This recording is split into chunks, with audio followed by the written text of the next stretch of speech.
Basic English जर पक्क करायचं असेल तर त्यासाठी टू हॅवच्या या क्रियापदांचा अभ्यास जरूर करा. फ्युचर टेन्समध्ये टू हॅवसाठी क्रियापद येतं विल हॅव किंवा शॅल हॅव. पण शॅल हॅवचा वापर सध्या कमी होतो आहे, सगळीकडेच विल हॅव वापरलं जात आहे. सो विल हॅवचा अर्थ असतो आपल्याकडे, माझ्याकडे असेल, असेल एखादी गोष्ट असेल. आयच्या जवळ म्हणजेच माझ्याजवळ एखादी गोष्ट असेल तर मी म्हणेल आय विल हॅव.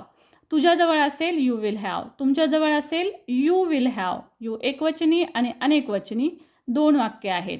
आमच्याजवळ असेल वी विल हॅव, त्यांच्याजवळ असेल दे विल हॅव, त्याच्याजवळ असेल ही विल हॅव, तिच्याजवळ असेल सी विल हॅव, त्याच्याजवळ असेल इट पक्षी किंवा प्राण्यांजवळ असेल तर इट विल हॅव.